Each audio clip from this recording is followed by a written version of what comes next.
Lelaki dengan bekas luka di jidatnya.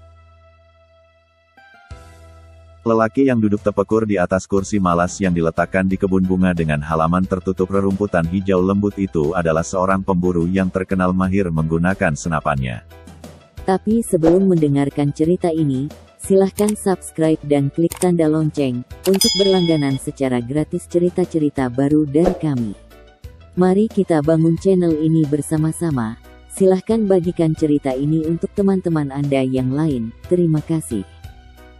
Tak ada suara anak-anak di rumah itu sebab mereka semuanya, kecuali si bungsu, sudah pergi meninggalkannya mencari rezeki di kota-kota yang jauh, bahkan di sebuah pengeboran minyak lepas pantai di wilayah Ceram. Mereka adalah anak-anak yang dulunya sangat rajin belajar dan berhasil menyelesaikan studi mereka di universitas-universitas terkenal. Putut, yang tertua, yang dulunya bekerja di pengeboran minyak lepas pantai, sekarang bekerja sebagai konsultan di sebuah perusahaan asing berukuran raksasa, dan dia tidak pernah tinggal di satu kota besar dalam tempo yang lama. Kegiatannya berterbangan dari satu bandara ke bandara internasional yang lain, memberikan konsultasi yang mahal harganya, beristirahat akhir pekan di pantai negeri jauh, dan hanya sekali-sekali singgah di Jakarta. Tidak ada waktu untuk pulang ke Bali mengikuti berbagai upacara adat yang mengalir tak kering-keringnya dari hari ke hari, dari tahun ke tahun. Anggota keluarganya di desa selalu membicarakannya sebagai seorang sosok yang sangat dibanggakan oleh seluruh keluarga di kampung. Warga desa yang berhasil, seorang lokal jenius yang sudah go international. Bila mana mereka berkumpul di pura desa untuk sebuah upacara besar, sebuah piodalan, maka ketidakhadirannya dapat dimaafkan, sedangkan warga desa yang sudah merantau ke Denpasar atau bahkan ke Surabaya, bila mana tidak menghadiri upacara itu selalu dibicarakan. Berapa jauhkah Surabaya? Banyak bas malam yang melintasi desa kita, tetapi kenapa dia tak datang? Bukankah dia dapat menyisihkan waktu barang 2 malam untuk pulang? Mungkin yang paling rajin pulang untuk menghadiri piodalan di desa maupun di sanggah keluarga adalah Dek Gung yang bekerja sebagai dosen Universitas Negeri Malang. Ada bas simpatik yang melayani penumpang dari Malang ke Singaraja, dan bila mana pulang, Dek Gung selalu menumpang bas itu, atau membawa mobil sendiri, datang dengan istri dan anak-anaknya. Dek Gung lah yang paling mendapat pujian dari penduduk desa maupun dari keluarga, apalagi lelaki yang semasa mudanya itu aktif dalam kegiatan teruna-teruni di Banjar Bali di kota Singaraja sekarang sering memberikan dana punia untuk pembangunan desa maupun pura desa. Mang Yul adalah anak ketiga, satu-satunya anak yang paling cantik dalam keluarganya sebab dialah anak perempuan satu-satunya. Adatnya santun sebagaimana diteladankan oleh ibunya. Dia sudah hidup bersama suaminya di Jakarta, dengan demikian tak banyak dibicarakan oleh orang sedesa karena dia sudah mengikuti keluarga suaminya yang berasal dari Badung. Tutsur adalah si bungsu, dan setelah itu tak ada lagi anak kelima. Bukan sebab lelaki itu mengikuti prinsip kebon cara Bali, yakni beranak maksimum 4 sebagaimana ditunjukkan oleh sistem penamaan anak-anak, tetapi karena Tutsur membawa serta berita duka menyertai kelahirannya. Tutsurlah yang masih tinggal bersama lelaki tua yang dulu terkenal sebagai seorang pemburu yang mahir menggunakan senapannya itu, tetapi lelaki itu jarang berada di rumah walaupun tinggal bersama ayahnya. Di rumah itu hanya tinggal 3 orang, lelaki itu bersama anaknya, seorang pembantu perempuan yang usianya sudah lebih dari 60 tahun, dan seekor anjing yang bertugas menjaga rumah di malam hari. Ketika istrinya hamil anak keempat itu, permintaan yang mudah dikabulkan adalah seekor babi guling yang lezat, harus dimasak sendiri, dan harus berasal dari seekor babi hutan yang masih muda. Kalau itu urusan kecil, kata lelaki itu. Maka dia pun berangkat sendirian ke arah hutan lindung di Bali Barat, perbatasan antara wilayah Buleleng dan Jembrana, namun dia tidak berburu di sana. Di mulut hutan dia berbelok ke kanan menuju arah pantai. Disitulah tempat sebaik-baiknya berburu babi hutan sebagaimana teman-temannya sesama pemburu pernah katakan. Di sana dia mungkin akan bertemu sesama pemburu dan akan mengadakan perburuan bersama. Di hutan lindung, di wilayah dekat desa Cekik, menurut teman-temannya tidak aman.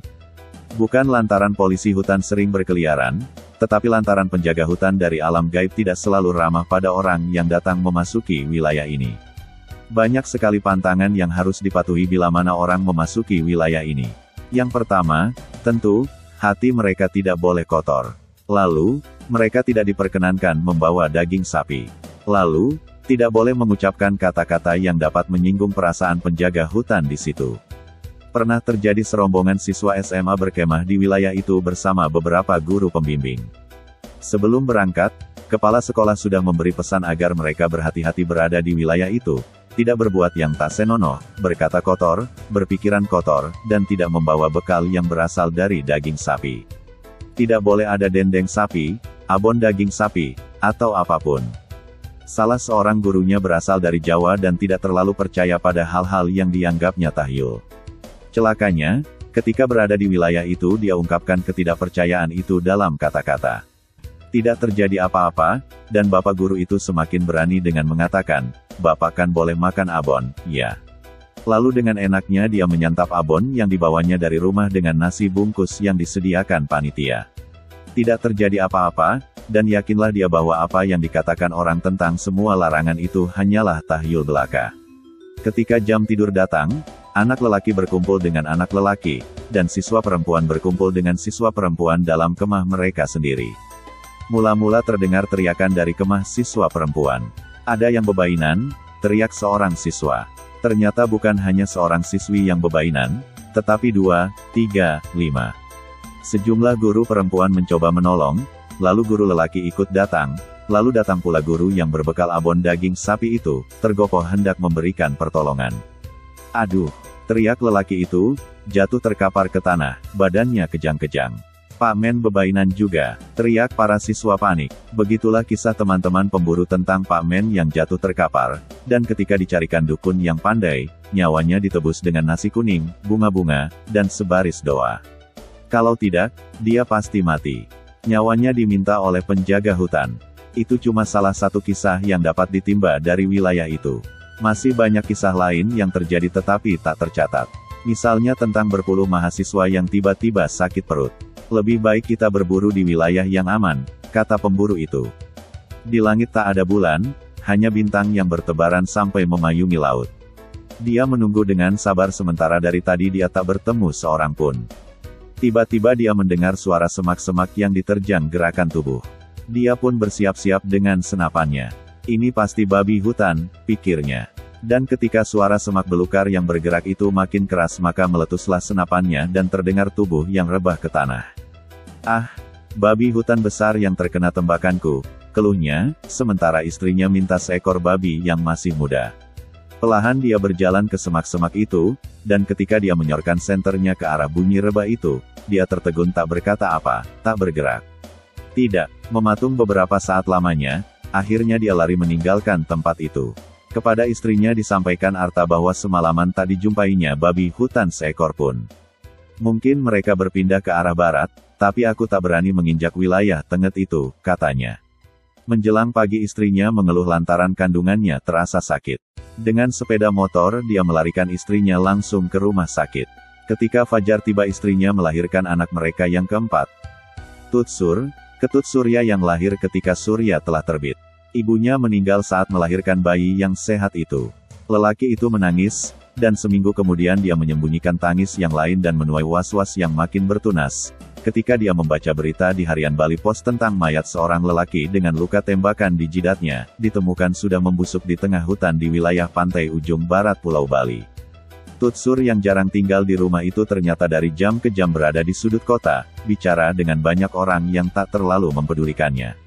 Kadang dia bicara pada rembulan, kadang pada jembatan beton kampung tinggi yang kokoh. Pada suatu sore dia kembali ke rumah, bau badannya tak terlukiskan dan pakaiannya kotor. Pemburu itu masih duduk tepekur di kursi malas di tengah kebun bunga halaman rumahnya.